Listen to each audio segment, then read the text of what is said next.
Hello, dear Simon, and heartily welcome to our newest episode of Ask the Founder. And today we have a very important question because all that we offer is in the packages, for example, NFT. What is an NFT? So explain it perhaps in some simpler words for people who are not known to the blockchain. And perhaps what is so special about the Future Multiverse NFTs that we have in the marketing and corporate packages?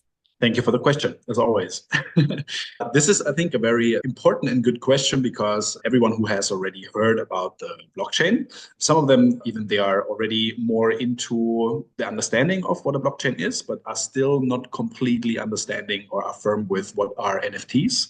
All of those who have already understood what NFTs are, they're all talking about NFTs, or many are, or some are talking about NFTs, but they haven't completely understood what it actually is. So what actually makes it different from, let's say, regular, let's say, smart contracts on the blockchain. So very simplified, NFT, what makes an NFT unique is that it basically is contract, which is digitized. Very practically speaking, it could be a physical contract, which is signed in hand even, which is then, for example, scanned or photographed, for example, which then is digitized onto the blockchain, means what, for example, represents a unique asset. So what makes an NFT unique is that it represents item or object or some form of, let's say, asset, which is unique. So where, for example, what represents the ownership contract of a real estate property or the ownership certificate of your laptop or of your smartphone, or a certain art piece, which is unique and it only exists one time, not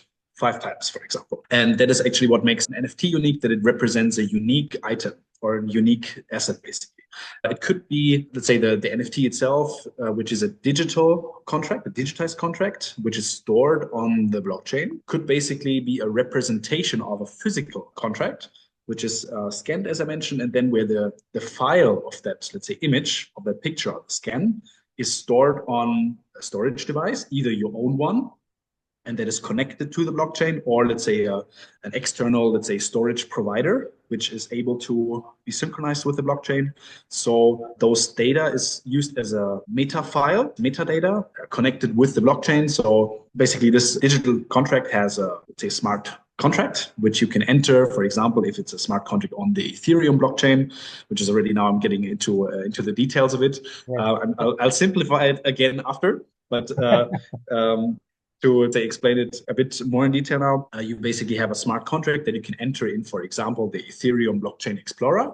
And then if it's on the Ethereum blockchain or on Solidity code, and then the smart contract is showing, and then it also is showing all the different metadata. So the descriptions, it shows the image, for example, that is connected to it, and potentially even as an additional, let's say, a certificate that shows that it's real, that it's an original document, and that it's not a duplicate, for example. So and there's even additional, let's say, verification layers to that, how that can be additionally secured. So there's different technologies for that. An NFT is digital contract, physical contract, which is digitized, which is stored on the blockchain, that then can be transferred or also exchanged in a digital way through the blockchain and, let's say, transferred from A to B. You can sell it, or you can transfer it to a buyer, for example, of that asset in a digital way. And then the moment when this digital contract is changing the owner, that basically means that it's, for example, like you own a car and you have the ownership certificate, for example.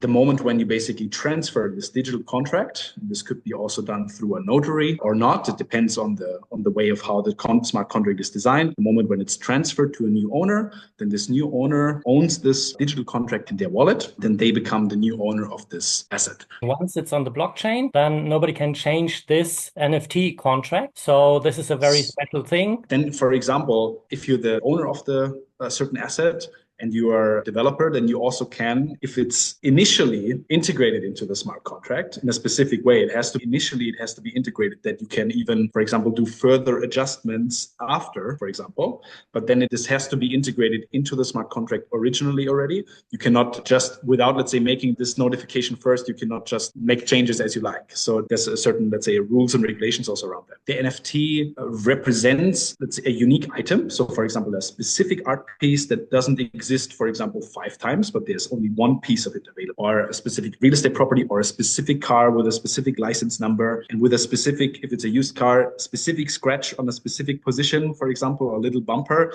it can represent a specific item. But also there's different use cases of it. And there has been, let's say, developments in the different, let's say, NFT standards, so token standards, a certain limited amount of NFTs, for example, that represent a specific event ticket. So, for example, if there's a certain specific event that is happening at a specific location, specific time, after that is over, event owner could say, I'm creating 1,000 limited amounts of this ticket and in the form of an NFT. And this amount of event tickets are limited to the specific amount. And then everyone who is purchasing those NFTs, the owner is able to create whatever, let's say, benefits or whatever incentives. Yeah. For example, it's up to the owner. So, but all of this can be covered in this contract. So that's what basically this token is. Can all be, let's say, written in very detail into the specific contract. But then it's an NFT means that it's representing a very specific, unique item that could be limited in a certain amount. For example, not extendable. As smart contracts, they are prohibited from being extended after. So only limited to a certain amount, cannot be changed. Others are, for example, expandable. You can also, like in stocks, for example, of a company, if you decide so, or if you're the owner of a company, you can put that in that it's basically expandable after, but NFTs are basically limited to a certain amount specifics. Thank you very much for your answer. Another question, because we have NFTs in the Future Multiverse packages. Yeah. And these packages offer you to be part of the Future Multiverse direct in a marketing NFT and as a part of a corporate NFT. So perhaps you can tell us something about that, why they are so special and why it's perfect time to be part of Future Multiverse now.